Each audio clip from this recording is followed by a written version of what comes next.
discolored mark on my Nixon. Hang on. Nix! Didn't knock over the camera again. You see this discolored mark there? Keeping with the theme of my shirt, some dickhead was blasting at me saying there was a price on my head, so I gotta be careful. But for now, today we're bringing two different types of knives. We got a survival knife in its Securex sheath, gray hex handle, slight hollow grind, Sandvik VG10 steel, 6-inch blade is the cold steel SRK. Hailing from Taiwan, but I think Japan, because that's where they make that stuff. And it's polymer sheath, edited with a polypropylene handle, full Tang, 4-inch blade of 14C28 with a Scandi grind, made in Sweden. We have the Morakniv Garberg. I'm excited here. Now this is going to be a survival knife versus a bushcraft knife. So we're going to chop this piece of Rose of Sharon first with both. Keep it fair. Let me move the Mora. Actually, I'm going to use the Mora first. There's going to be no clear winner here. I'm just going to see how they stack up to each other. Hang on.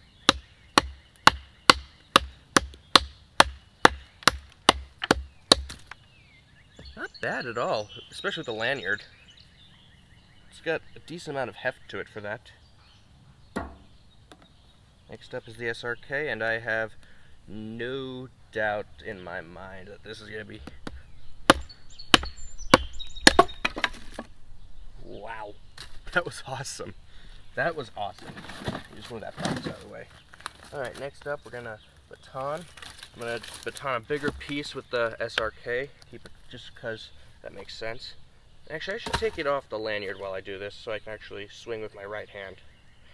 Ugh. Pain to get that dang thing off. Alright, here we go. Can't get away from this.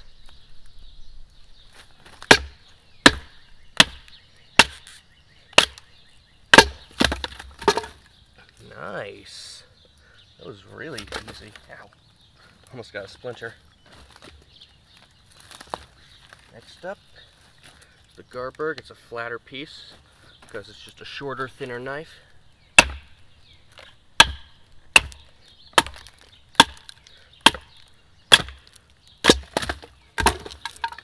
The Garberg is awesome. Next up, we're going to do some feather sticking. And in terms of fire making, I have a theory of who's going to win. But we're going to find out if I can actually make the feathers right.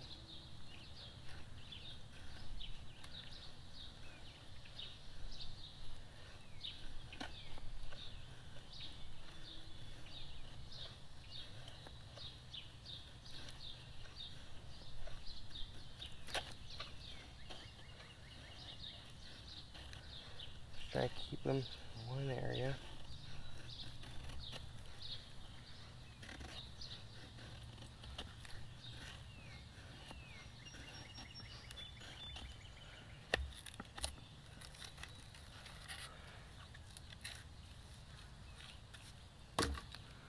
That's what we got with the Garberg. But you know what's coming next, right?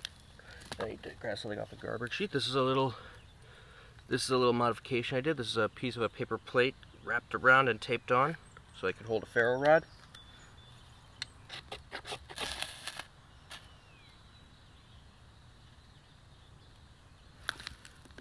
That is super easy and awesome. Okay, no flame fell, that's good. Love the Garberg. I am a huge fan of the Garberg, if you couldn't tell. Alright, same piece of wood with the SRK.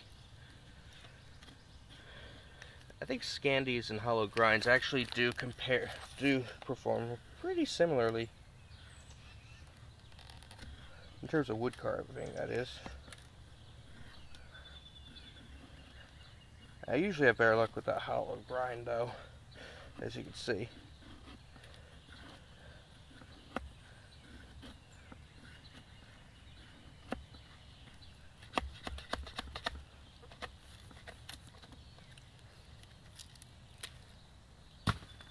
That's what we got with the SRK. I have tried I have made a fire with this on video, but I don't remember how it went.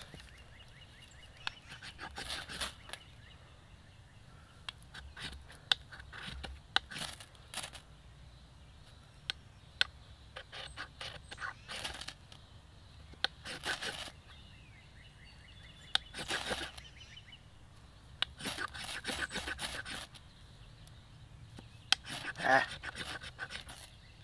here we go, finally. Yeah, the Garberg is definitely the better fire maker. So yeah, there's that. Alright, we got some Rose of Sharon here. We're going to try to slice it off. First up with the SRK. Nice. Not even a problem. X, relax. And he's just gonna be going on. He just sees someone's cat. Alright, next up is the Garberg.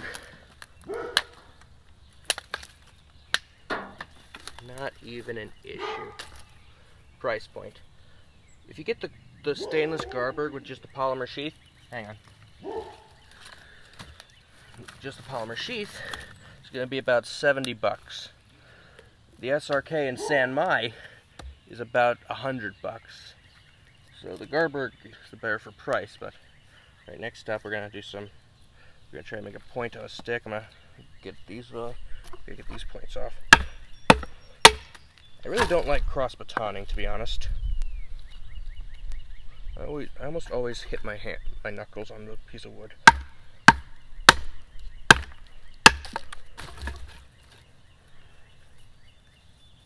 I keep putting that on wrong. Also, why do you put it on with the edge facing towards you? Well, so, see, more naturally it goes to the front. The edge goes towards the front when you're holding it like that.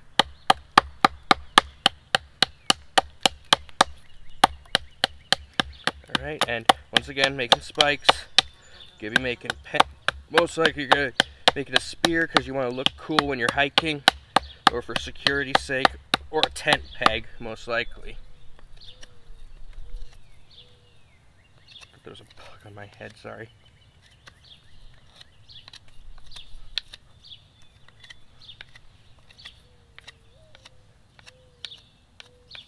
And one thing I like to do is actually take the spine and smooth out those spikes. That's another good thing a 90-degree spine is for. And we got a pretty nice spike tip. Actually cut into it. Not bad at all. Alright, next up is the SRK. Once again.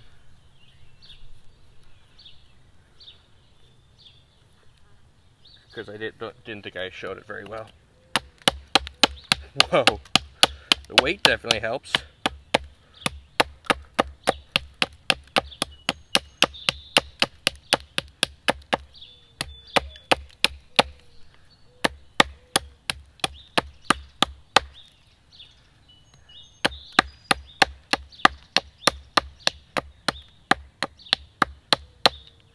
Again, the weight definitely helps.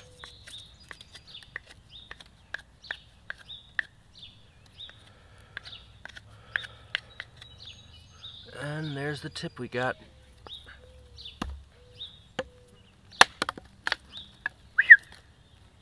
Actually chopped it right off. Nice. Alright, now, why do I call this one a survival knife and this one a bushcraft knife? Well, let's start with the bushcraft knife. We've got a simple handle, a simple design, a 90-degree spine, and a Scandi grind. That was unintentional. It was an unintentional rhyme. Now for this one, a more carefree handle, carefree steel, and just overall strength. That makes this a survival knife. That one you will not have fail on you. So that's why this is a survival knife. This is a bushcraft knife. Now, of course, a survival knife is not a good bushcraft knife inherently, and vice versa. But there are people who say they would take a Mora Garberg for survival. Dave Canterbury himself said if he could take just one knife into the woods, it'd be a Mora Garberg in carbon steel. I like the stainless better because I hate cleaning rust. Anyway, and I'm scared to pry with this. I'm very scared because this VG10 has a habit of breaking, so I don't think we're going to do that. But hope you enjoyed. Thanks for watching this cool little comparison.